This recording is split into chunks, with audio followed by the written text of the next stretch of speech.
J'étais pas ici ce matin pour le mot de bienvenue, donc on m'a dit que je pouvais prendre deux minutes.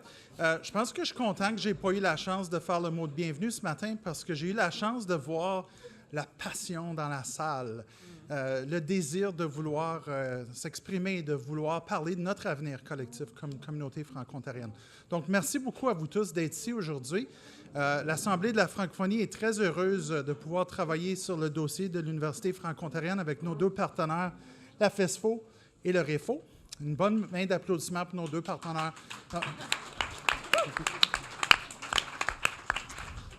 Puis merci beaucoup à l'équipe qui a organisé la journée d'aujourd'hui. En tout cas, je vais arrêter là. Continuer les beaux débats, c'est en ayant des vraies discussions comme aujourd'hui qu'on est capable de prendre des bonnes décisions pour notre communauté et la FO est heureuse de pouvoir contribuer à ça aujourd'hui. Merci beaucoup. Bonne journée.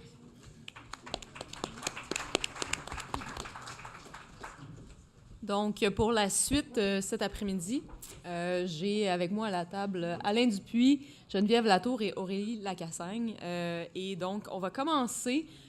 Monsieur Dupuis et Madame Latour m'ont demandé de leur donner un petit 4-5 minutes, en fait, pour un peu boucler la boucle qui avait été entamée avec Monsieur Doré et Monsieur Bock ce matin, pour un peu terminer la chronologie des activités qui se sont passées entourant justement le mouvement pour une université franco-ontarienne.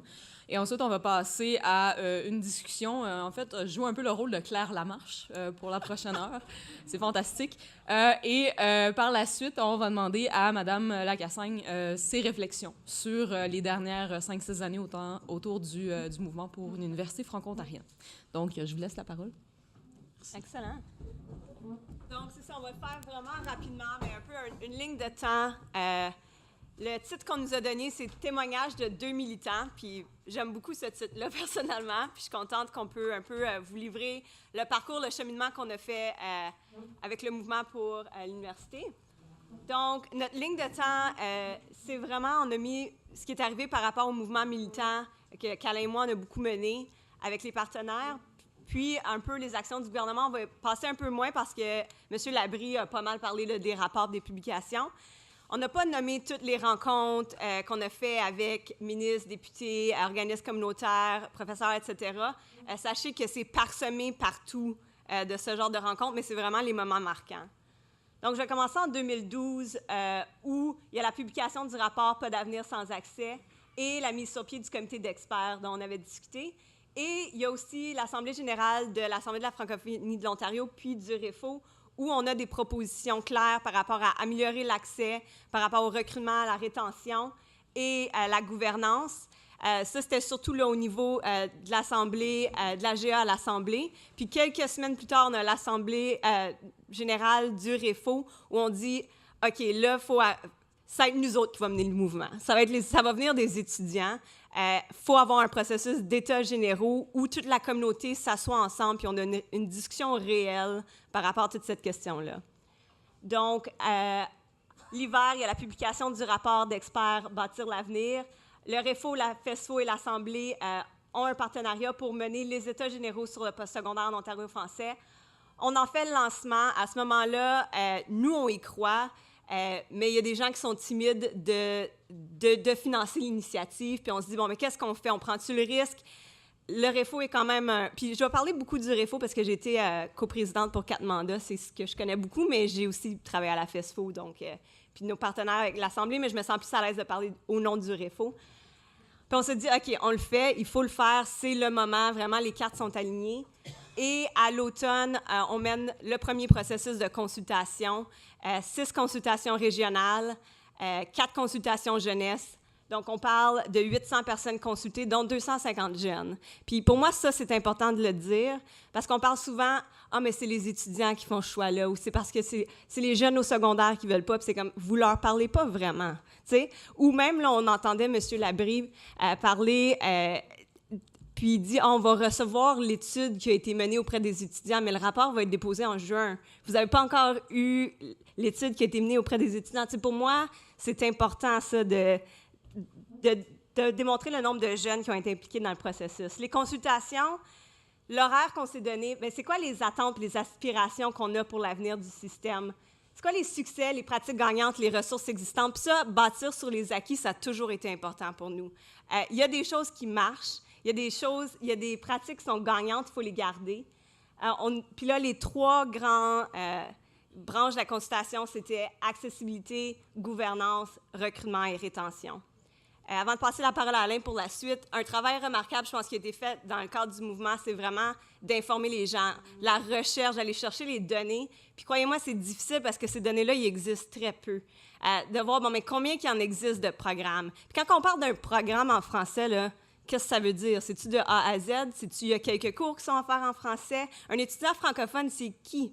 C'est parce qu'il vient du système d'éducation qui est public? Est-ce que c'est parce qu'il s'est auto-identifié? Est-ce qu'il suit des cours en français? Est-ce qu'il peut suivre ses cours en français? Ces questions-là étaient importantes, puis de donner l'information à la communauté, puis en plus de ce savoir-là, bien, de construire un savoir qui est communautaire. Parce que pour moi, de rencontrer des parents qui disent « Hey, j'ai investi tellement dans mes enfants, ça coûte cher l'université, là. » Puis il déménage, puis s'en va se faire dire qu'il ne parle pas bien français dans une université qui s'est vantée de dire qu'il y a un programme en français. Ces témoignages-là ont été tellement riches pour nous.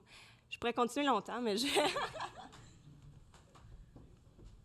Alors, le processus des États généraux nous a donné un sommet provincial. En 2014, en même temps, il y a eu la mise sur pied d'un comité consultatif, encore une fois pour le Centre-Sud-Ouest, donc qui allait prendre le rapport du premier comité et le réétudier, nous donner de nouvelles recommandations, et qui devait encore une fois étudier le Centre-Sud-Ouest et recommander des pistes d'action au gouvernement. Entre-temps, nous, on a tenu le sommet provincial des États généraux, où il y a eu 150 participants à Toronto, de toutes les régions. Puis on était heureux de voir tant des jeunes du secondaire, du post-secondaire, des administrateurs universitaires, des profs, des gens de tous les secteurs étaient présents. Puis je pense que ça, c'était riche comme réflexion et c'est ce qu'on voulait faire. Ce qui est ressorti des États généraux, c'est on a pu identifier, ça voulait dire quoi la gouvernance universitaire. On a établi 6 piliers qu'on voulait contrôler pour l'avenir d'une université de langue française. Ça, c'était le financement, c'était l'administration, c'était les programmes, c'était la recherche, c'était la vie étudiante. Alors, tous ces éléments-là ensemble, les pavillons, les installations physiques, qu'on voulait avoir un mot à dire sur comment ça allait être géré. Donc, le désir de gouvernance, on l'a entendu partout dans la communauté. Puis il y a vraiment une histoire, je pense, par rapport à la gouvernance et la communauté francophone, que ça marche. Quand on donne les ressources à la communauté francophone et le pouvoir de décision, on est en mesure de mettre sur pied des programmes qui répondent réellement à nos besoins et nos réalités. Ensuite, on avait aussi discuté de quelques modèles pour atteindre une gouvernance universitaire en Ontario français qui ont été discutés pendant le sommet. Est-ce qu'on rapatrie tous les programmes dans une nouvelle institution? Est-ce qu'on crée une fédération des programmes? Est-ce qu'on scinde une institution en 2? Ou est-ce qu'on crée une nouvelle institution parallèle au réseau existant? Ce sont des modèles qu'on a proposés à la communauté et qui ont été discutés. Et suivant le processus, suivant le sommet, ce qu'on a demandé au gouvernement, c'est on l'a étudié, on a les pour et les contre de chaque modèle. Donnez-nous le pouvoir de mettre sur pied un conseil des gouverneurs provincial avec des experts du domaine et qui représentent les régions de l'Ontario. Et on pourra décider pour nous-mêmes, avec des ressources, quel programme, quel modèle de gouvernance, quelle collaboration. Alors, c'est ce qui a été demandé en février 2015 lors d'une conférence de presse où on a demandé la création d'une université de langue française provinciale avec un premier campus dans la région du Grand Toronto.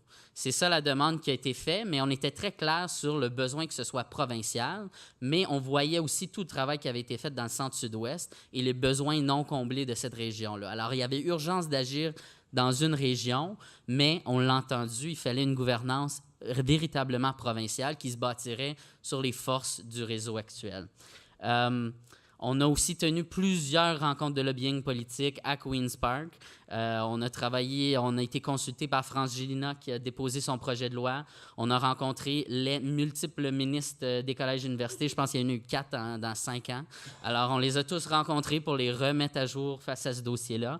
Puis, quel était l'essentiel là, de la demande de la communauté? C'était qu'on contrôle, qu'on ait la gouvernance, qu'on réponde aux besoins de toutes les régions et qu'on bâtisse sur le réseau existant sur les forces qui existent.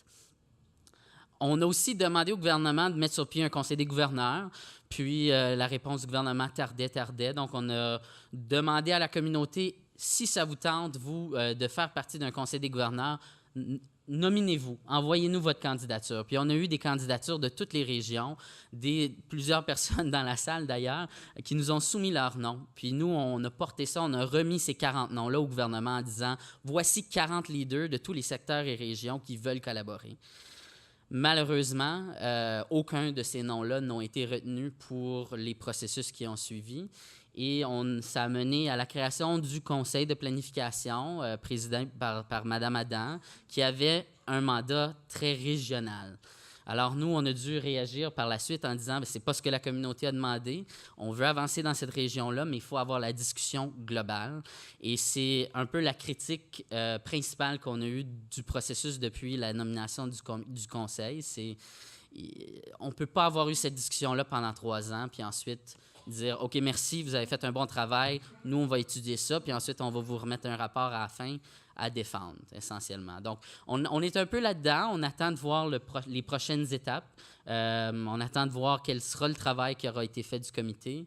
Mais je pense aussi les organismes veulent continuer à porter cette vision-là de la communauté avec vous, justement. Donc, on pourra rentrer dans le reste des détails par la suite.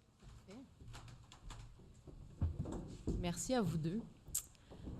La première question que j'aimerais vous poser, puis on l'a vu ce matin avec l'historique de l'histoire de cette idée de l'Université franco-ontarienne, puis j'espère qu'il n'y a pas de fonctionnaires du fédéral, mais on pourrait dire que l'Université franco-ontarienne, c'est une idée un peu comme un phénix, trigger warning, qui renaît de ses cendres, et vous l'avez finalement fait renaître de ses cendres encore une fois dans les dernières années. Donc, où est-ce que vous avez entendu parler de cette idée d'une université franco-ontarienne pour la première fois?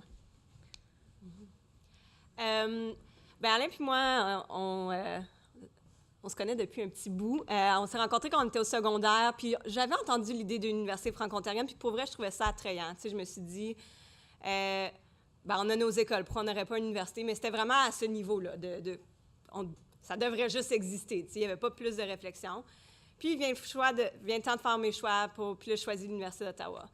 Puis, je me suis dit, c'est quand même bon, là, j'ai entendu des bonnes choses. Puis, j'ai été vraiment choquée de voir à quel point j'étais pas desservie en tant que francophone. Puis, pour moi, je me suis dit, ça se peut pas que ça soit comme ça. Mais venant de la FESFO, je me suis dit, OK, j'ai appliqué à Laurentienne, j'ai appliqué à Glendon, ça doit être mieux ailleurs. J'ai été très surprise à ce niveau-là aussi de voir, je suis pas la seule. Là. À l'Université d'Ottawa, ça va pas. À l'Université Laurentienne, ça va pas. À Glendon, ça va vraiment pas. Il faut faire quelque chose. Puis, il y avait l'idée de travailler à l'intérieur des institutions. Puis, je veux dire, Alain pourra témoigner aussi du parcours que lui a fait. Dire, on va travailler avec les associations, puis on va, tu sais, toute l'idée d'un continuum, voir comment est-ce qu'on peut changer les choses. Parce qu'on a une masse, là. À l'université, il y a plein d'étudiants. Il faut qu'on soit capable de faire quelque chose, mais je suis même pas capable. Je prends des cours en anglais avec mes collègues francophones donnés par un prof francophone. Puis ça, je l'ai vécu, là. Puis je l'ai vécu en sciences sociales. Là. C'est pas une idée, la chimie n'est pas offerte. Non.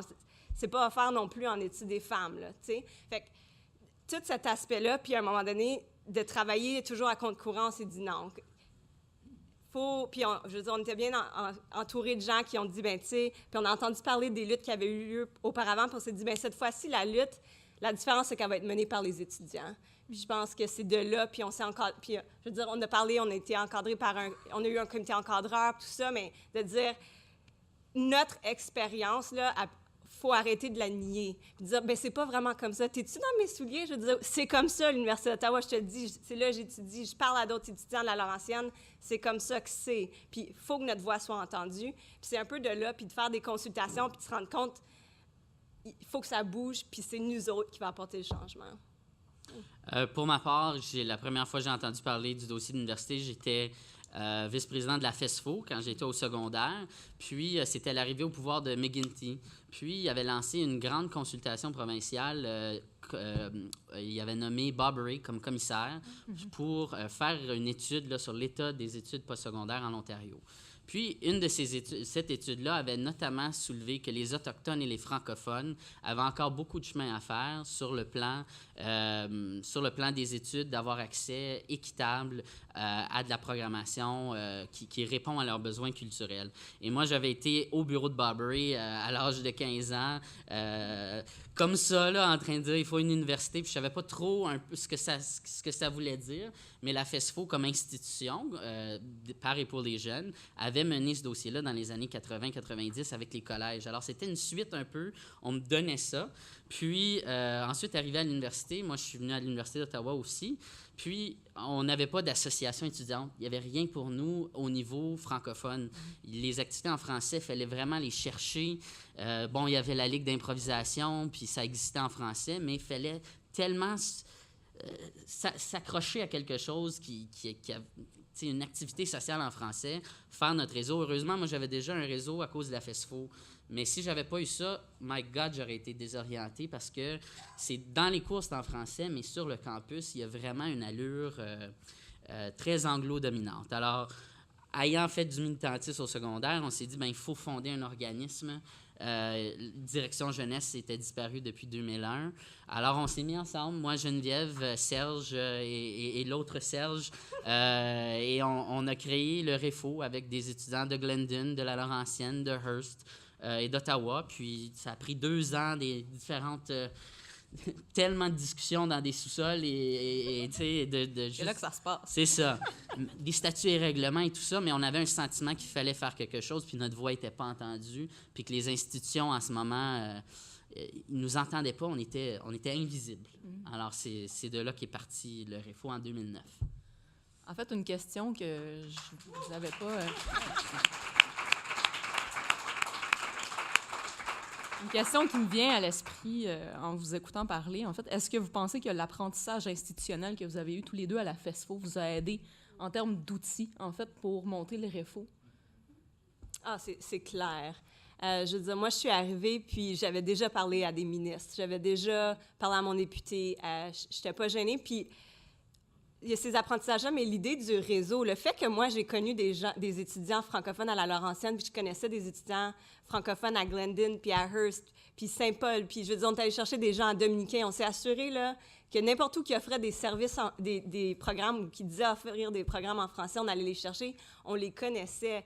Puis c'est comme ça, on s'est rendu compte que notre histoire n'est pas isolée. Puis ce que moi, je vis en études des femmes, tu le vis en sciences. Puis ce que tu vis en sciences, lui, il le vit aussi en politique, dans le Nord, tu sais. Puis je pense que ça a vraiment été une grande réalisation de dire comment ça qu'il n'y a personne qui dit rien, tu sais, ou qui dit rien publiquement, en tout cas. Fait que la FESFO, certainement, a un grand rôle. Puis après, comme allié, tu sais, des rencontres dans des sous-sols. Moi, je me souviens d'aller chez Serge puis de manger du super bon fromage. Ça, c'est des bons souvenirs. Mais, tu sais, Isabelle puis moi, le REFO existait dans mon coffre, là, dans ma chambre à coucher pendant longtemps. Puis la FESFO, de nous ouvrir la porte, de nous ouvrir un espace de travail, d'avoir accès à un photocopieur, tu sais, des choses comme ça. Je veux dire, ça a été un appui là, incontournable pour le succès de tout le mouvement. Puis je pense que mon passage à la FESFO aussi m'a permis, c'est de dire que, ben oui, on a le droit. On a le droit, ça devrait être normal d'être francophone puis de vivre en français, puis de le revendiquer. Mais voyons donc, on n'est pas des citoyens de seconde classe. On a fait toute notre école en français depuis la maternelle. Mais voyons donc que ça n'existe pas au postsecondaire. Fait que c'est vraiment la confiance, puis peut-être les mots aussi, de dire ce qu'on avait à dire, de vulgariser nos messages. La FESFO, c'est un outil incroyable de leadership jeunesse, absolument. Mis à part la FESFO, qui, oui. Dès le départ, vous a donné quelques outils en termes très, très pratiques, mais aussi en termes de savoir comment approcher justement des leaders politiques, tout ça. Est-ce que vous avez senti que le REFO, dès le départ, avait des alliés parmi la communauté, ou est-ce que vous sentiez que vous faisiez plutôt cavalier seul? Je commence toujours, je peux y aller si tu veux. Bien, je pense que au niveau des étudiants, ça a été rapide, je trouve, pour trouver des alliés. On avait des étudiants qui vivaient des réalités similaires, puis juste le pouvoir de dire, ou la puissance de dire « Ah, toi, tu vis ça aussi », puis de sortir de cet isolement-là où on dit « Ah, ben je suis le seul » ou « Je veux pas être le chialeux », puis de se rassembler, ça a définitivement eu une force. Alors, au niveau des étudiants, il y avait un manque, puis je dirais, avec les ressources qu'on avait, on a pu aller chercher un following intéressant. Au niveau de la communauté, la FESFO, s'il n'avait pas été là, je pense qu'il n'y aurait pas eu de réfo. Là, c'est clair que tout était à notre disposition. Puis ça, c'est grâce au leadership des directions puis des conseils jeunesse qui croyaient dans la solidarité. Au niveau de la FO, ça a pris du temps un peu au départ, mais on s'est pointé aux AGA puis on a fait adopter des résolutions comme on s'était habitué à faire dans nos organismes. Puis ça a marché. Au niveau des institutions, je pense qu'il y avait vraiment un désir au départ d'appuyer le REFO. Oui, c'est un besoin. Les institutions voyaient qu'il y avait besoin d'une vie sociale en français. Alors, à ce niveau-là, ils étaient prêts à appuyer. Dès qu'on a commencé à parler fort et de politique, bien là, ça a été autre chose. Mais il y a eu quand même un désir au départ. Puis le ministère, la division de langue française, on n'en parle pas assez, mais le fait qu'on ait eu une politique d'aménagement linguistique au postsecondaire, où les fonctionnaires ont pu dire, à cause de... C'est un groupe francophone, puis on n'a pas besoin d'agir de la même manière envers les francophones que la majorité, la division a pu nous débloquer un certain fonds de démarrage aussi. Puis ça, c'est un outil important au niveau du ministère. Puis des fonctionnaires qui ont pris le risque de dire, bien, on va y s'appuyer avec leur petit projet de leadership, puis on verra comment ça marche. Surprise. Au niveau... Puis c'est très vrai, puis je pense qu'on a été super bien reçus. Je pense que ce que j'aimerais apporter, par contre, c'est qu'on a été victime d'agisme à répétition, puis encore aujourd'hui. Puis moi, j'ai fait plein de rencontres où j'étais la seule femme, où j'étais la plus jeune. Puis la leçon, c'était « Ah, c'est cute, continue ». Ou « T'es chanceuse hein, d'être accueillie ici, c'est une belle expérience d'apprentissage ». Non, toi, t'es chanceux que je te parle. Voyons donc, comme... Puis ça, c'était... Mais continuellement, de devoir être à la hauteur, puis de se faire poser des questions. Je me souviens des rencontres qu'on a eues aussi, où Alain, puis peut-être il ne le dirait pas, où Alain s'est fait dire par des politiciens, « Tu parles bien pour un gars de Sudbury, toi? » On parle à des politiciens là, qui nous représentent comme francophones. Puis ça, c'est ce que tu as retenu de la rencontre, qu'Alain parle bien en français. Je veux dire, puis ça a été un choc pour moi, parce qu'à la FESFO, on était appuyés par des employés, je pense, qui étaient capables de faire en sorte qu'on ait une expérience positive à la fin. Mais là, il a fait tout ce qu'on a gagné, là, on s'est battu, puis on s'est préparé, puis des nuits blanches, puis de s'assurer, puis de répéter, puis je veux dire, on était prêts à n'importe quoi, toujours. Puis je pense que ça a été une force, puis le fait qu'on était tellement... je veux dire, au début, je pense que les gens nous ont accueillis parce qu'on n'était pas une menace. On était juste des jeunes qui avaient un rêve, tu sais. Puis là, à un moment donné, ils se sont dit « Ouh! » Puis là, c'est là qu'on a vu nos vrais alliés, ceux qui nous ont suivis. Puis ça, au niveau de la communauté, c'est pas mal resté. Puis c'est là où on a vu des lettres ouvertes, où on s'est fait critiquer personnellement par nos noms. Je veux dire, là, on était devenus un peu plus menaçants. Fait que cet agisme-là, je pense que ça a été une leçon vraiment qu'on a portée puis qu'on porte encore. Là.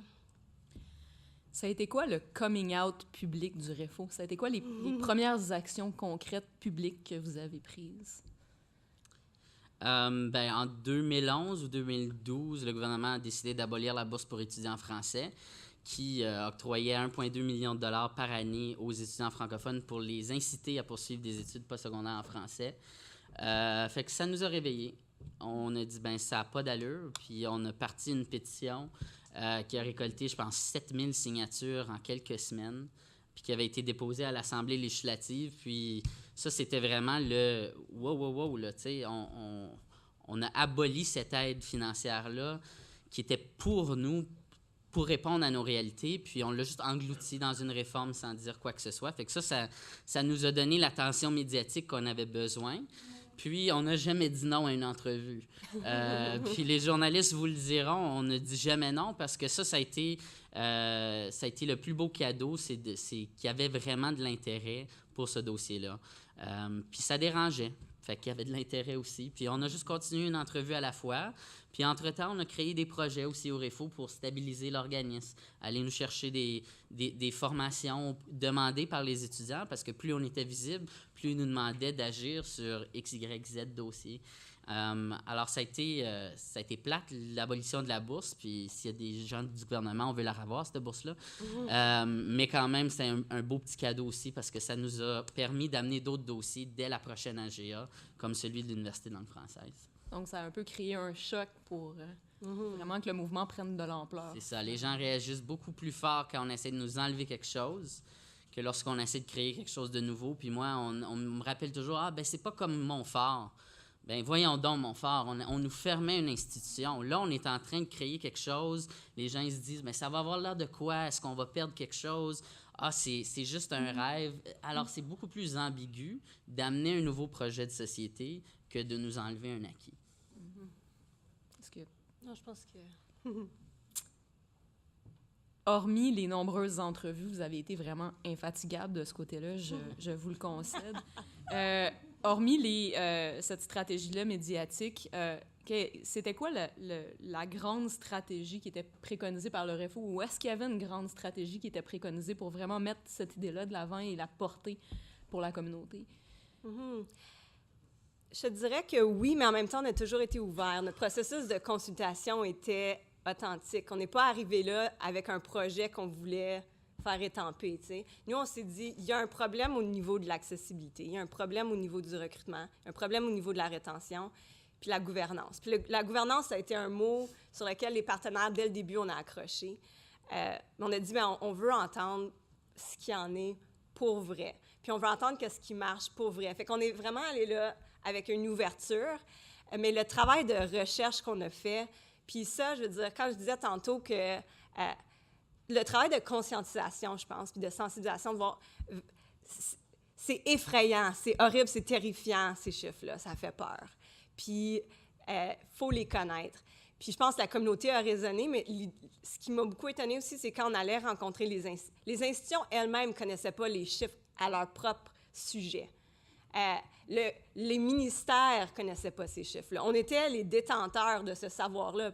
Pourtant, puis je veux dire, on se rappelle, là, on est en train de faire ça dans nos chambres à coucher, là. Tu sais, puis c'est nous qui vous apportons cette information-là. Je veux dire, évidemment, les recherches ont été faites par d'autres gens, puis des chercheurs ont été super généreux de nous partager ça. Je veux dire, on n'a pas fait tout ce travail-là par nous-mêmes, mais de le récolter, de le mettre ensemble, puis de dresser un portrait, puis de le rendre public. Fait que je pense que ça a été une des premières stratégies d'apporter cette information-là, puis de dire, votre expérience communautaire, ce savoir-là a une valeur aussi. Puis comme communauté aussi, on a le droit d'avoir des impressions puis des rêves. Puis le mariage académique communautaire a toujours été important. D'apporter le savoir académique, le savoir communautaire. Puis, on le sait bien, ces académiques-là, où la communauté, on n'est jamais tombé dans ce panneau-là. Ça n'a jamais été deux choses différentes. Ça a toujours voulu avancer ensemble dans notre vision. Fait que je dirais, il y avait une certaine stratégie, mais il y avait cette ouverture-là. Puis rendu au sommet, c'est là où, après la demande, bien, on est resté fixe plutôt à un message, puis on savait où on voulait se diriger. Mm-hmm. Puis je pense que c'est ça, la stratégie, c'était d'organiser des États généraux, c'était d'inviter tout le monde à la table, c'était de dire, bien, on a besoin d'une grosse rencontre de famille, puis de se parler, tous les acteurs, ensemble de cet enjeu-là, puis comment vous le vivez dans chacun de vos secteurs, cet enjeu-là. Puis ça, on a mis sur pied aussi un comité encadreur de sages, de gens du milieu universitaire, des anciennes présidences de l'ACFO provinciale, des gens comme Stacy Churchill, des profs actuels et du passé, des militants. Donc, tous ces gens-là étaient là, puis ont cru à ce processus-là. Le gouvernement a eu un petit peu plus de misère à faire financer des États généraux. On a obtenu vraiment 25% peut-être du financement qu'on aurait eu besoin. Puis ça a voulu dire que Geneviève Latour et moi, on a fait des milliers d'heures de bénévolat pendant 2 ans. Et je dis bien des milliers pour s'assurer que ce processus-là allait marcher. Ça fait que ce qu'on aurait payé là, des dizaines de mille de dollars à des consultants de faire, bien, c'est nous autres qui développaient les questions. Puis c'est nous autres qui prenaient ce savoir de tout ce monde-là puis qui le colligeaient gratuitement. Alors ça, parce qu'on avait peur, parce que le gouvernement disait, ça, c'était peurant, ça, des États généraux, parce que qu'est-ce qu'ils vont dire là? On est tous des amis, puis on ne veut pas chicaner personne qui ne font pas une bonne job. Puis ça n'a jamais été une affaire d'accuser qui que ce soit, ce processus-là, mais ça a été de se dire, bien, on peut bâtir sur quoi, qu'est-ce qui va bien, puis qu'est-ce qu'on veut de plus de notre système. Puis ça, c'est sain pour une communauté de le faire. Est-ce qu'il y a, dans le processus des États généraux, hormis le manque criant de fond, est-ce qu'il y a des choses qui vous ont surpris du processus ou de ce qui est ressorti du processus, des choses qui vous ont déçu ou réjoui dans le courant du processus? Mais ça a toujours été important pour nous d'avoir une représentation provinciale. On a parlé de 6 consultations régionales. On a fait des efforts d'aller chercher les organismes communautaires. La FESFO avait quand même un réseau important, d'aller miser là-dessus. Puis au début, je dois dire, les premières consultations, tu sais, que ce soit le Nord qui dit « Ah, bien, tout se passe à Sudbury, on le sait », ou ah, « On le sait bien à Toronto », ou Toronto qui dit « Ah, Ottawa », puis Ottawa qui dit « On nous oublie tout le temps parce que nanana ». On se dit « Oh là là là là », tu sais, qu'est-ce que... Puis finalement, je veux dire, la conclusion, pour moi, ça a été vraiment de dire la solidarité, c'est important dans notre communauté. Puis on a chacun nos particularités, mais celle-là, va falloir travailler ensemble. Puis le sommet, pour moi, ça a été ça. Fait que oui, un défi peut-être au début, mais qui s'est transformé en atout. Puis je pense qu'on n'a pas eu peur de l'entendre non plus. On n'a pas dit « Chut, faudrait pas... » Tu sais, on n'a jamais dit ça. Il y a toujours eu place au débat pour nous. Puis je pense que ça a été quelque chose que moi, j'ai beaucoup appris puis apprécié là-dedans. Je pense que ma déception de ça, c'est qu'il y a eu des gens qui ont voulu protéger. Là. Il y a eu beaucoup de protectionnisme. Il y a eu beaucoup de peur qui a été encouragée par des institutions qui avaient peur de perdre des ressources, puis des programmes, puis avec raison. Ça m'a déçu parce que quand on a proposé 4 modèles de gouvernance, il y en a qui sont venus expressément au sommet pour dire non, non, non, non, ça ne marchera jamais. Puis qui avaient beaucoup de poids, puis qui ont décidé de remettre en cause la légitimité des étudiants ou la crédibilité de nos données. Puis ça, je dois dire, personnellement, je l'ai trouvé difficile de se faire confronter comme ça, parce que pas tout le monde était de bonne foi dans ce discours-là. Je dirais mais on a eu tellement d'encouragement de gens qui sont venus nous dire « Je peux pas le dire publiquement, mais bravo. Je peux pas le dire publiquement, mais vous devriez faire ça. Puis je peux pas le dire publiquement, mais ça devrait être la prochaine grande étape. Ou êtes-vous allé voir cette personne-là? » Fait que heureusement, il y a eu beaucoup d'informels, mais il y a eu aussi beaucoup de gens qui avaient le pouvoir de parler qui l'ont pas fait. Puis ça, j'aurais souhaité... globalement, puis je suis heureux que cette journée existe pour entendre les profs. Parce que si j'ai un message à dire pour les prochaines étapes dans ce dossier-là, on a besoin de vous entendre parce que vous avez une expertise et un savoir qui se marient très bien à l'expérience de terrain qu'ont les étudiants. Mais vous êtes là depuis des années. Nous, les étudiants, on passe 2, 3, 4 ans sur les campus, puis on part. Les organismes communautaires veulent faire cheminer les institutions postsecondaires aussi, mais ne connaissent pas la complexité d'une université. Il n'y a que vous, comme prof, qui la connaissez. Alors, mon souhait aurait été d'avoir plus de profs qui se mouillent, et c'est toujours mon souhait pour la suite des choses, parce que si on va créer un campus à Toronto, moi, je suis encore convaincu que le reste de la province doit se marier à ce projet-là. On doit parler de réseau. Puis, si on a un gain à Toronto, il faut collectivement être heureux pour Toronto, mais aussi, il faut se dire, il y a des réformes à mettre en place ailleurs. Puis, je vous demanderais d'appuyer les étudiants dans ces réformes-là parce que vous êtes les mieux placés à les commencer puis à les mener à terme. Peut-être une dernière question pour vous deux, pour laisser du temps à Aurélie et au public pour vous poser des questions qui, je doute, seront nombreuses. Sachant ce que vous savez maintenant, est-ce qu'il y aurait quelque chose que vous auriez fait différemment au début du REFO? Vas-y. Je pense qu'avec les ressources qu'on a eues, on s'est pas mal bien organisé. J'aurais souhaité que les gens se seraient donné la permission de rêver un peu plus, qu'ils seraient arrivés à la table avec un « oui, il faut s'améliorer », avec cette idée-là. Souvent, on a senti « hey, les étudiants, arrêtez de chialer, this is the best you're gonna get ». Je pense à une lettre ouverte d'un recteur que je ne nommerai pas. Pas besoin. Mais c'est le message qui a été envoyé. Alors ça, j'aurais souhaité et je souhaite toujours pour la suite que là ça va se faire. Là. Fait qu'on est dans le réel. Fait que je demanderai à tous ces partenaires-là, on est une communauté. Ayons ce dialogue franc-là, soyons créatifs. Mais je ne sais pas si on aurait pu faire différemment, peut-être faire cette journée ici plus tôt dans le processus. Ça aurait été bien. Mais aussi, il faut se dire, les États généraux, là, on s'est donné un plan sur notre vision d'ici 2025. On est en 2017, puis on est avec d'avoir un campus à Toronto. Fait qu'il faut se dire qu'il nous reste des années devant nous là, pour compléter le système puis ramener tout ça là, dans le réseau qu'on discutait ce matin. Mm-hmm. Moi aussi, quand on se préparait, parce que moi, il va y avoir la question qu'est-ce qu'on pourrait faire différemment, puis j'ai comme si on avait eu plus de financement, je veux dire, tu sais, c'est pas qu'est-ce qu'on aurait pu, mais ce qui aurait pu arriver.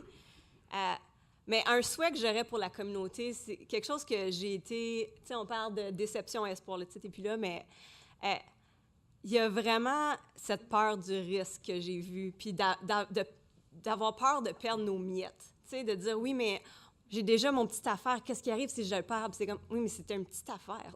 C'est comme, qu'est-ce qu'on est en train de protéger vraiment? Comme, est-ce que ça vaut pas la peine? Puis de nous souhaiter ça, puis se dire, on vaut plus que ça.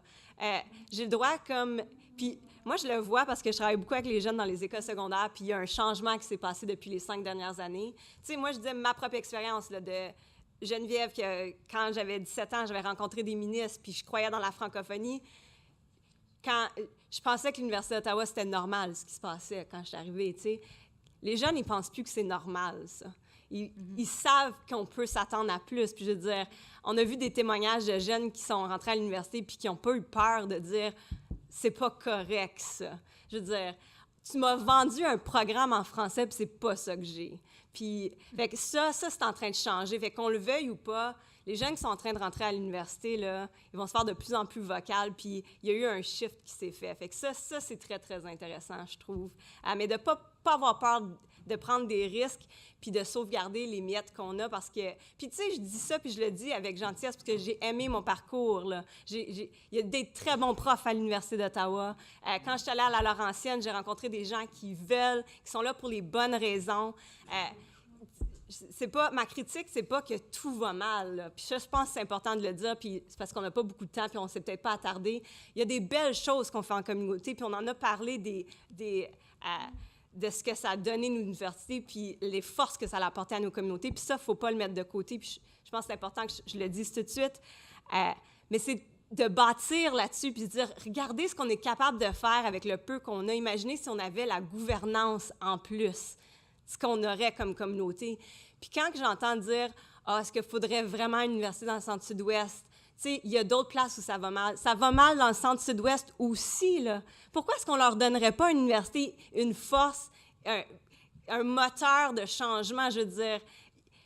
Puis, il ne faut pas se le cacher, j'ai parlé d'agisme, j'ai parlé de régionalisme. Il y a eu du racisme aussi. Puis je pense que ça, il ne faut pas avoir peur de le dire. Puis de dire, on se veut une communauté plurielle qui pense le bien pour tout le monde. Puis je pense que de là, l'important de se dire... Ensemble, on peut rêver de quelque chose qui marche pour tout le monde. Puis c'est pas parce que je donne à quelqu'un que je suis en train de perdre de mon côté. Fait que, ça répond pas tout à fait là, à la question qu'est-ce que je changerais, mais ça me tentait de le dire. Fait que...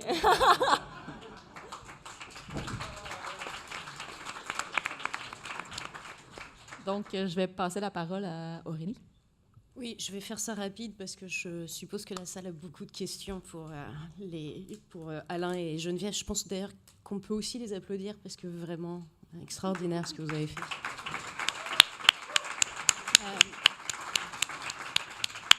Je suis contente parce que vous avez utilisé tous les deux à plusieurs reprises le mot rêve. Et je pense que c'est ça. Faut le pitcher comme ça. C'est un rêve, c'est un beau rêve. Et quand je dis ça, je ne parle pas d'éléphant rose, de pelleteau de nuages, d'un rêve, celui d'un réseau d'universités franco-ontariennes à travers la province. Et c'est, je pense, ce rêve qui va nous permettre de mobiliser toute la communauté et de rassembler toute la communauté derrière le projet. Si on reste dans des débats extrêmement juridiques, techniques, de gouvernance, peut-être qu'on va avoir du mal à mobiliser. C'est un peu moins inspirant comme discussion. Alors, je vais rapidement un peu passer sur les étudiants, les établissements, les gouvernements, les professeurs, là, comme l'intitulé le demandait. La mobilisation des étudiants, je pense que si on arrivait à cloner Geneviève et puis Alain, en fait, on s'en sortirait vachement bien. Non, il y a un problème qui est général et qui n'est pas propre à notre communauté, qui est propre, je pense, au Canada, où la mobilisation sociale n'est pas très ancrée dans la culture politique, hein, tout simplement. Les manifestations sont assez rares. Donc c'est pas le propre de notre communauté.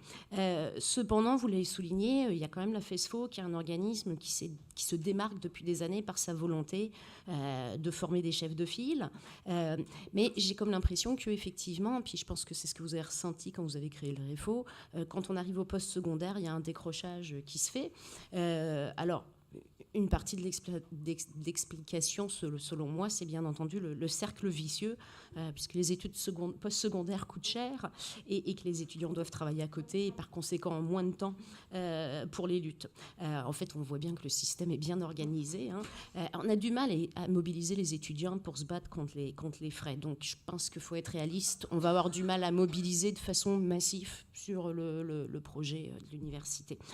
Mais plusieurs pistes de solutions, cependant, renforcer les liens entre la FESFO et le REFO pour éviter ce décrochage-là, renforcer les associations étudiantes francophones qui existent dans les universités dites bilingues. Et puis les professeurs ont leur rôle à jouer. Alain, tu l'as mentionné. J'y reviendrai.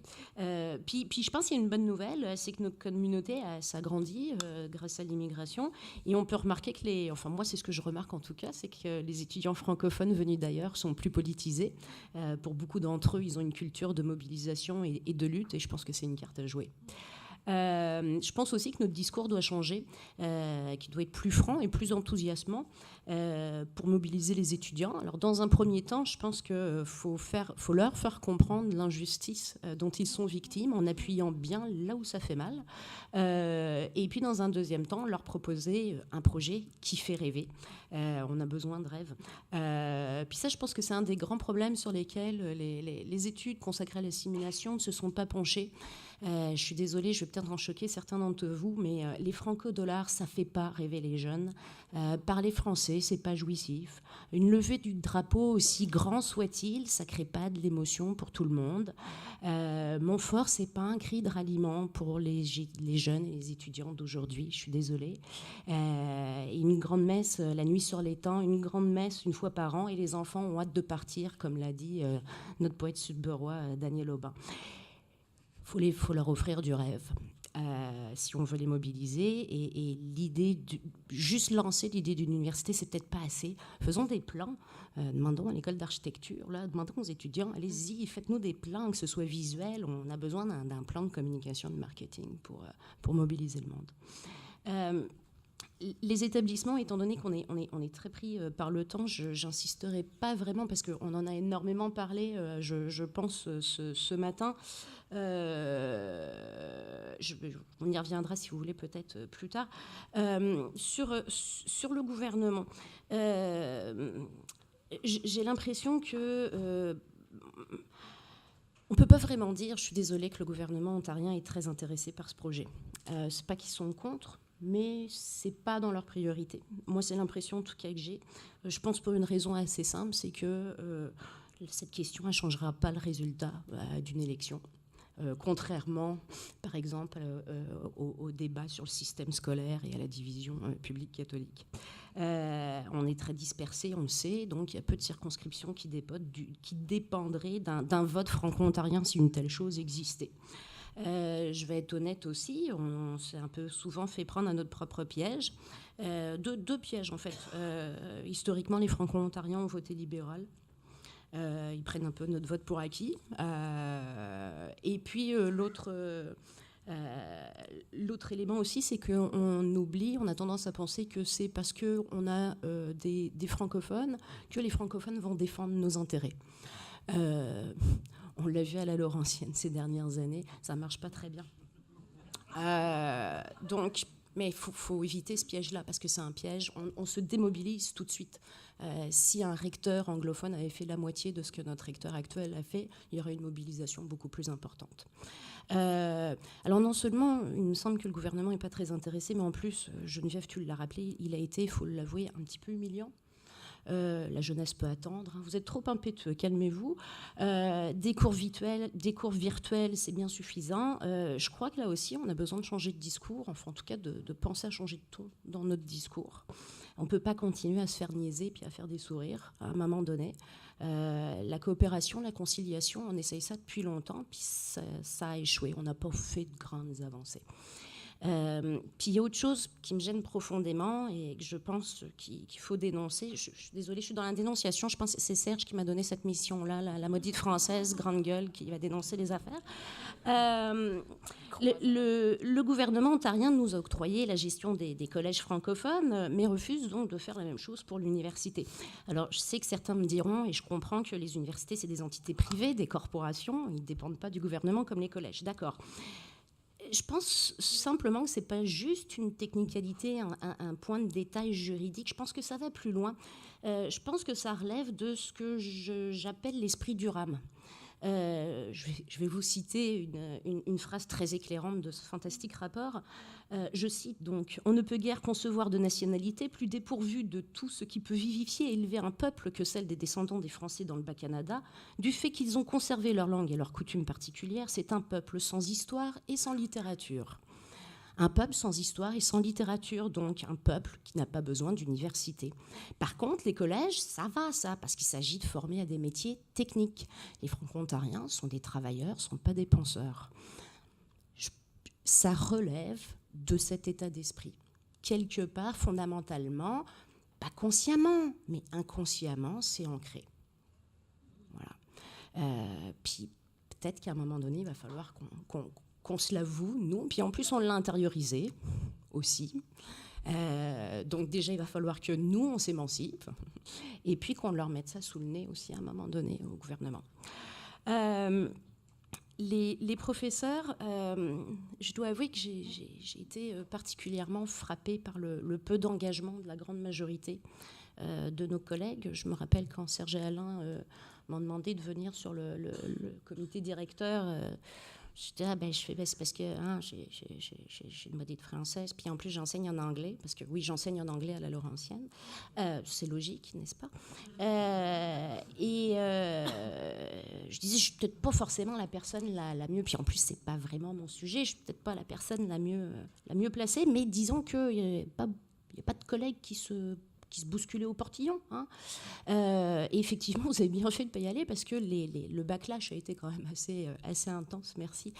Mais plus globalement, je pense qu'on a oublié, beaucoup de nos collègues ont oublié le rôle social, politique, communautaire qu'ils doivent jouer. Ils ont adopté le discours ambiant, hein, la grande transformation structurelle qui frappe toutes les universités du monde occidental. Et je vais m'attarder un petit peu là-dessus parce qu'on en a parlé, mais je veux insister parce que c'est le contexte hégémonique dans lequel cette université va venir au jour. Cette grande transformation, puis j'emprunte à Essian l'image de Poliani, elle vise à radicalement transformer l'université telle qu'on la connaît depuis la fondation de l'Université de Bologne, 1088. C'était quoi cette université qui a existé depuis 10 siècles dans le monde entier? Un lieu de production, de diffusion des savoirs et des connaissances, indépendante de tout pouvoir, qui avait en son cœur l'enseignement et l'apprentissage du débat contradictoire avec l'enseignement de la logique et de la rhétorique. Et aujourd'hui, cette université, elle subit, comme tous les marchés, la transformation du capitalisme. Elle est devenue une entreprise dont le but, puis on le voit très bien dans le mandat qui a été donné, hein, vous nous l'avez lu, ce mandat, c'était très bien, on voit très bien la marchandisation. C'est une entreprise dont le but est l'accumulation de capitaux auprès de clients dont la satisfaction doit être au cœur de l'enseignement et auprès d'organismes subventionnaires, si possible privés. Alors sa mission, elle n'est plus de former des penseurs, mais des travailleurs. Sa mission, elle n'est plus la création et la diffusion des savoirs, mais celle de compétences valides pour le marché du travail. Elle est gérée de façon nouvelle gestion publique, hein, qui est un savant mélange de surveillance et de punition, pour parler en termes foucaldiens. Puis nous, on va même plus loin à la Laurentienne, symptomatique dans notre architecture. Ça, c'est le panoptique avec l'administration au 11e étage de la Grande Tour. Bon, bref. Alors, j'ai l'impression que, si vous voulez, moi, ce que j'ai pu voir, c'est que parmi mes collègues, il y avait à peu près 3 groupes, à savoir le gros groupe, un bon 90%, donc les profs qui sont très accaparés par la chasse aux subventions, plus qu'intéressés par l'engagement communautaire. Donc, bon, ils ont soit peur, soit ils s'en fichent. Voilà. On a bien entendu les 5% de zélés collaborateurs avec l'administration qui fonctionnent. Et puis, on a les 5% de fous, de résistants, comme nous, voilà, qui sont actifs dans la communauté. On a assisté à une atomisation du corps professoral, pour faire un peu écho à ce que disait Gaëtan Gervais, que vous avez cité. On n'a que des individus, finalement. Il n'y a que des individus et pas de communauté. Je pense que c'est François Olivier qui rappelait cette citation de Gaëtan. Donc, compter sur les professeurs, sans être pessimiste, faut être réaliste. On est dans un contexte extrêmement difficile. Hein. Il y a une peur qui s'est installée. Il y a un acteur qui ne faisait pas partie de l'intitulé, mais pour moi finalement est fondamental. C'est nos institutions, c'est nos artistes. Si je résume, la mobilisation de masse chez les étudiants, un petit peu incertain, un gouvernement ontarien... qui nous crée des comités, des rapports, des institutions dites bilingues qui, bien sûr, veulent surtout pas perdre leur vaudeur, parce que c'est ça, hein, le fond du problème, des professeurs qui sont quand même coupables d'un silence et d'un je m'en foutisme assez sidérant, merci. Alors, faut pas se voiler la face, ce projet ne peut être porté que par la communauté. On a besoin de la mobilisation de toutes nos institutions. Là, faut faire un bon travail, mais ce ne sera pas suffisant. On a nos vieilles organisations canadiennes, françaises, hein, les églises, les chevaliers de colons, tout ça, allons-y. Il y a les organismes culturels, il y a les agences d'établissement, les réseaux de soutien à l'immigration francophone, il y a l'action ontarienne contre la violence faite aux femmes et tous ces affiliés qu'on fait un travail extraordinaire. Je termine.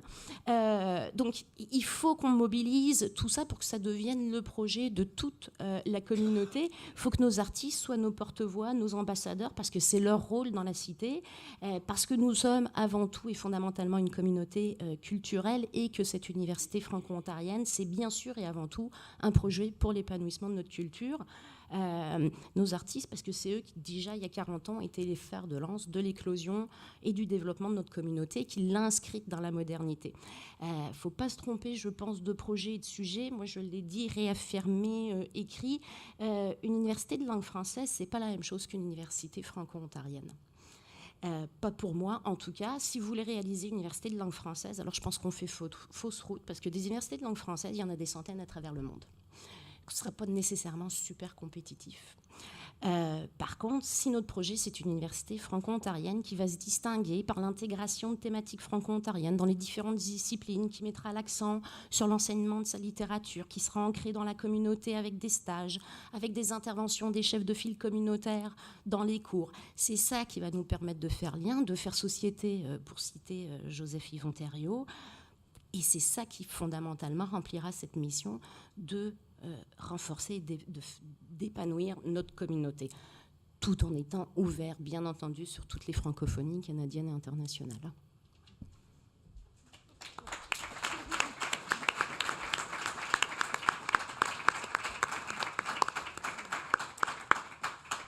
Donc, on a un peu de temps pour des questions. Monsieur Allaire?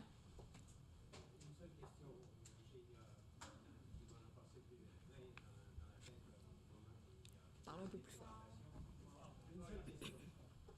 quel moment ou de quelle façon on est arrivé, à partir de votre groupe, à cette idée que c'est le centre-ouest qui devrait être privilégié, tout en ayant cette idée que ça prend une université franco-ontarienne ou de langue française, pour moi, il n'y a pas de très grande différence, mais pour l'ensemble de la population, pour l'ensemble de la province.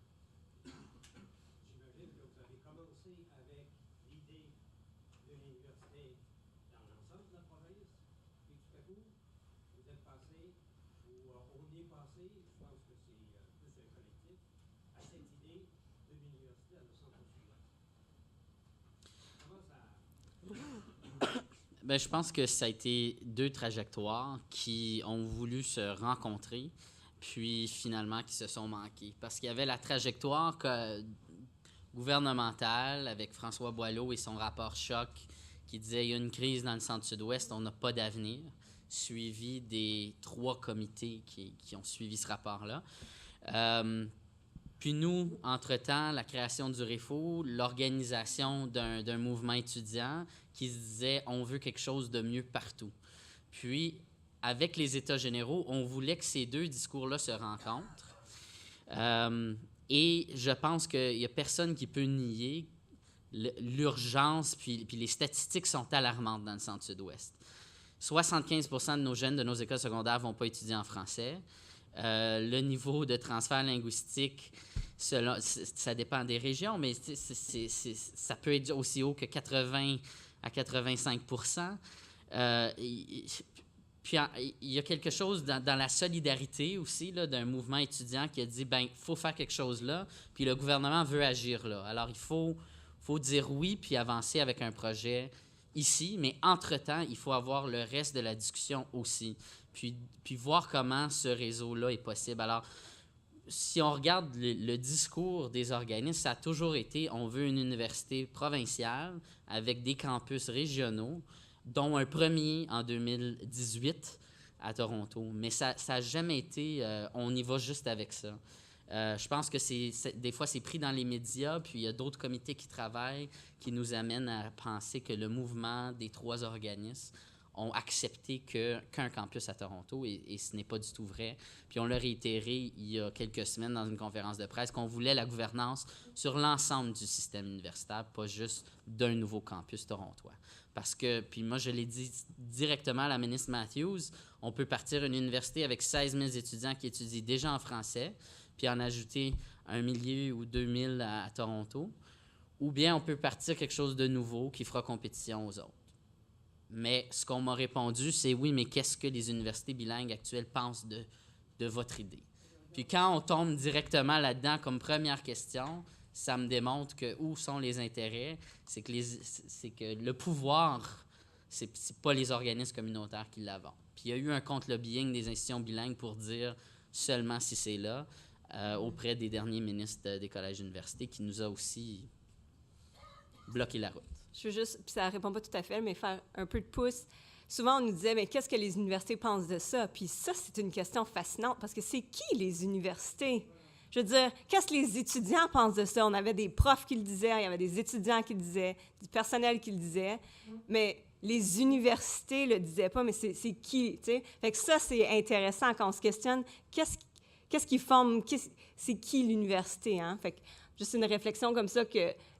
Moi, je suis pas à l'université, moi, j'étudie dans cette université-là, j'ai pas un mot à dire, tu sais, fait que c'est intéressant. Oui.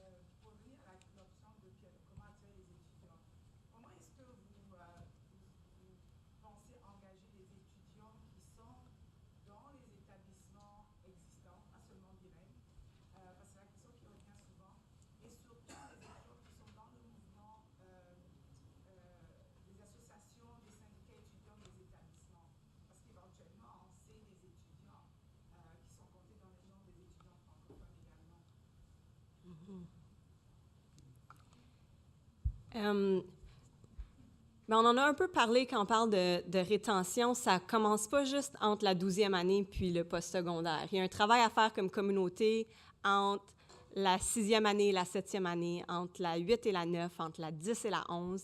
Je veux dire, puis nous, en parlant aux jeunes, puis quand je dis nous, avec la FESFO, il y en a beaucoup qui nous disaient « Oui, mais je veux transférer en anglais parce que je vais faire l'université en anglais. » Fait que même rendu entre l'élémentaire, le secondaire ou en 10e année, qui allait changer d'école, parce qu'ils voulaient apprendre les termes en anglais pour être capable d'étudier en anglais à l'université. Fait qu'il y a Le rapport toute du cette- commissaire Boileau était vraiment frappant à cet égard-là. Oui. Donc, il y a un travail à faire. L'université, ça serait aussi, tu sais, l'offre, comme il faut l'offrir, puis la demande va venir. Il y a toute cette question-là que Boileau a apportée. Mais je pense que quand faut se permettre de rêver aussi, puis quelque chose qui a été apporté, puis je pense pas que ça a étonné personne. Tu sais, je dis souvent, mon parcours universitaire, moi, j'ai un bac, j'ai un diplôme du collège, puis là, je suis en train de faire ma maîtrise. Mon bac, ça fait quand même un petit bout. Puis est-ce que les choses ont changé à l'Université d'Ottawa? Puis ce que je dis, c'est ça coûte juste plus cher. Tu sais? Puis, fait que permettons-nous de rêver. L'Université de Moncton, je vais à l'Université de Moncton présentement, c'est l'université au Nouveau-Brunswick où ça coûte le moins cher étudier. Mais ça, c'est intéressant pour aller chercher des gens. Peut-être que notre université serait une université où les jeunes seraient moins en train de s'endetter. Tu sais, est-ce que, réfléchissons-y, puis ayons vraiment... Puis, tu sais, ça marche pas. T'es jeune, tu rêves. Non! Est-ce qu'on peut se poser la question, pourquoi ça marche pas? Explique-le-moi pourquoi ça marche pas. Tu sais, fait que, moi, je pense, rétention, là, permettons-nous, recrutement, permettons-nous de rêver puis voir, bon, mais comment est-ce qu'on va aller les chercher, ces jeunes-là? Fait que c'est juste une idée, là, comme ça que je lance. Puis je pense qu'il va falloir aussi plusieurs stratégies parce qu'il ne faut pas voir les étudiants comme étant juste un groupe homogène. Il y a différentes stratégies avec différentes clientèles. Puis c'est au sujet de l'expérience complète. Est-ce qu'on pourra offrir une expérience complète? Puis je pense, moi, ce que j'ai remarqué dans mon parcours, c'est que la perception de la qualité et du prestige change énormément entre avant, quand tu es au secondaire, puis tes parents ils te disent « ça, c'est prestigieux ». Puis quand tu es sur le terrain, puis tu te rends compte, ben je suis juste un numéro ici. Tu commences à chercher des réseaux, tu commences à chercher une communauté, tu commences à chercher une vie étudiante, des opportunités de faire de la recherche puis passer aux études supérieures avec des profs en qui tu as confiance. Alors, c'est tout ça. Je pense qu'il va falloir qu'on offre cette expérience complète-là aux étudiants. Parce que le postsecondaire, c'est une expérience de vie. On apprend à être adulte, on apprend à être nous-mêmes dans ces années-là. Puis il faut avoir tous ces éléments-là qui nous permettent de tester nos compétences et nos désirs. Ce que je trouve malheureux avec l'augmentation des frais de scolarité constamment, c'est que les étudiants travaillent. Fait qu'ils n'ont plus le temps de s'impliquer dans des mouvements étudiants. Fait qu'il y a plein d'étudiants qui nous disent « J'adore ce que vous faites, continuez », mais on n'a pas le temps de venir à votre manif, on n'a pas le temps de s'impliquer ou de revendiquer ce changement-là. Ça, c'est extrêmement inquiétant parce que ce qui était l'université ou le postsecondaire comme expérience il y a 20 ans, ce n'est plus accessible aux étudiants aujourd'hui. La moyenne travaille 25 heures ou plus en plus d'une charge de cours à temps plein, en plus de s'endetter à 37 000 $ après un bac. Alors, il faut comprendre tout ça, puis quand on me demande de la mobilisation étudiante, on a fait ce qu'on a pu avec ce qu'on avait, mais si on ne change pas tout ce système-là, on vole quelque chose aux étudiants de la prochaine génération. Une dernière question.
Il y a des messages clés qui sont présents, puis ce que je trouve qu'il faut faire attention. On a parlé de... Ce que j'ai vu aujourd'hui n'est pas représentatif. Les élèves ne vont pas s'associer nécessairement aux gens qui étaient là. Moi, je le fais. Je suis canadienne française de souche, je l'ai fait. Mes enfants vont le faire, mais 75% de nos élèves, si pas plus, ne pourront pas. Donc, ça prend des gens qui sont informés, qui peuvent se trouver. Puis ma question, c'est est-ce qu'on a pensé à ça pour donner des outils aux enseignants dans les écoles secondaires? Parce que c'est là que ça va aller chercher votre monde, qui vont aller lutter, qui vont sortir sur vos marches, puis qu'il va y avoir plus de gens qui vont lutter, qui vont parler pour vous. C'est pas juste ceux qui sont rendus en haut là, au post-secondaire. Donc, on a besoin de savoir une démarche ou quelque chose, puis nous outiller pour aller chercher ces élèves-là dont on est. Vas-y, en premier, si tu veux. Oui, il y a beaucoup d'éléments. Là. Ce qui me venait en tête, pour moi, c'est... j'habite en Acadie maintenant, puis c'est des questions qu'on se pose aussi en Acadie, puis c'est de voir, mais c'est quoi être acadien? C'est quoi être franco-ontarien un peu? Puis, tu sais, tout le discours de... Je suis pas... non, c'est francophone de l'Ontario, qu'est-ce que ça veut dire? Puis un conférencier que j'ai vu dernièrement, il disait, c'est important de définir, tu sais, tu vas jamais dire, ah, quelle belle architecture francophone, ou quel bon mets francophone, ou j'ai écouté un bon... Non, c'est franco-ontarien. Faut créer ça, faut que notre culture veuille dire quelque chose, puis qu'on ait des points de référence. Aurélie, tu l'as mentionné aussi. Je veux dire... Le français t'ouvre tes portes sur le marché du travail, là, c'est pas vendeur, là. Je veux dire, c'est pas comme ça qu'on va aller rejoindre les jeunes. Fait que je pense que... Puis ça, pour moi, ça revient encore à... Bien, c'est qui ce qui est générateur de ça? C'est l'université, je veux dire. Ça revient beaucoup... quand on parle de des produits du terroir franco-ontarien, ça serait intéressant. Fait que moi, je pense qu'il faut que ça ait une valeur, puis il ne faut pas avoir peur de se le dire. Puis ça, je veux dire, on le rencontre souvent, là, puis des fois, c'est juste peut-être un peu tannant, mais franco-ontarien, c'est pas exclusif. Non, c'est pas exclusif, ce terme-là. Faut pas le rendre exclusif, ce terme-là, je veux dire. Pour moi, l'Ontario français, c'est divers, c'est pluriel. Puis je pense que, je veux dire, on l'a vu avec les panélistes ici, là, c'était très blanc, là, puis faut pas... c'est pas vraiment représentatif de notre communauté, puis je pense qu'il y a du travail à faire. Puis c'est... franco-ontarien, pour moi, ça a une valeur, puis il faut que ça se transforme dans un élément qu'on peut reconnaître. C'est juste une partie de la réponse, je pense... mais puis c'est d'avoir des modèles accessibles. Puis, je veux dire, la FESO, je pense, fait de plus en plus un beau travail d'aller chercher des jeunes de la diversité pour les mettre de l'avant. J'entendais aussi parler, tu sais, on parle beaucoup de l'importance de l'éducation élémentaire secondaire. Moi, je siégeais à l'Université d'Ottawa sur le comité communautaire avec la faculté d'éducation. Il y a du travail à faire là, je pense, au niveau de la faculté d'éducation, des messages qu'on essaie de passer. J'étais là avec des jeunes secondaires, je les encadrais, puis on a des profs qui sortent justement, qui parlent en anglais dans les corridors. Je pense qu'il y a... Puis ça, c'est des profs qui sont formés à l'Université d'Ottawa, tu sais. Fait que je pense qu'il y a vraiment... Il faut se questionner, puis il ne faut pas avoir peur de le dire. Souvent, en entrevue, Alain puis moi, on se fait demander « Ouais, mais les jeunes parlent en anglais dans les corridors, c'est pas drôle. » Puis c'est comme « OK, les jeunes font plein de choses qui sont... incroyable. Là. Ils font pas juste parler en anglais dans les corridors, les jeunes. Je veux dire, puis devine quoi? Les profs parlent en anglais dans les corridors, puis ça, tu leur demandes pas. Quand tu les passes en entrevue, je veux dire, ça revient encore à l'âgisme. Mais il y a un travail à faire dans nos facultés d'éducation pour former des profs qui sont conscients de la culture franco-ontarienne. Je veux dire, nos élèves nous le disent. Il y en a qui connaissent pas la culture, soit ils sont, disons, canadiens de souche, je pourrais prendre le terme, puis qui disent qu'ils se reconnaissent pas parce que les profs en parlent pas dans leurs écoles secondaires, ou d'autres qui viennent d'émigrer, qui vont dans les écoles depuis 5 ans puis qui n'ont pas vraiment entendu parler de la culture. Je veux dire, ça, c'est un problème, là. Il faut que je passe la parole à Alain. Bien, je pense que c'est aussi symptomatique de d'autres questions en général là, auxquelles font face les Franco-Ontariens. Là, ça revient aussi à la valorisation du fait français à l'extérieur de la salle de classe puis de l'école. Si ta seule expérience en français, c'est l'école de langue française, puis tu tu as besoin de développer une relation positive avec la langue. Puis quand on parle d'insécurité linguistique, j'espère qu'on entend puis qu'on comprend c'est quoi cet enjeu-là, parce que quand on développe une relation punitive avec la langue, parle français, ou des bonnies dollars, ou des trucs comme ça où tu n'as pas un bon français, où tu as fait cette erreur-là, à un moment donné, il y a tellement de gens qui deviennent inconfortables dans leur niveau de français, qui vont même pas penser à étudier en français, puis sont passés dans notre système scolaire, qui vont se dire, ben à l'université, je sais que c'est un autre registre, donc là, j'ai pas confiance. Ça fait qu'il va falloir qu'on envoie un message dans notre recrutement que viens à l'université et on va t'aider à parfaire ton bilinguisme pour de vrai. Puis tu vas te sentir plus confiant dans ta langue maternelle et tu vas aussi être capable de communiquer dans les deux langues. Là. Je pense qu'il y a des mythes aussi, là, qu'une université de langue française va faire en sorte que les Franco-Ontariens ne pourront plus parler anglais. Je ne sais pas quand ça va se passer, ça, mais je pense... je pense que c'est à ce niveau-là, valoriser des expériences positives, puis aussi créer des liens entre les campus et les jeunes dans leur parcours scolaire, s'assurer que ces espaces-là, on les connaît avant même de faire demande à l'université, qu'on sente que c'est notre espace, que c'est un espace chaleureux à la communauté franco-ontarienne et à toutes les communautés qui veulent parler français. Voilà. Serge me fait signe qu'il va me zigouiller. Donc, je vais remercier nos 3 panélistes, Aurélie, Geneviève et Alain.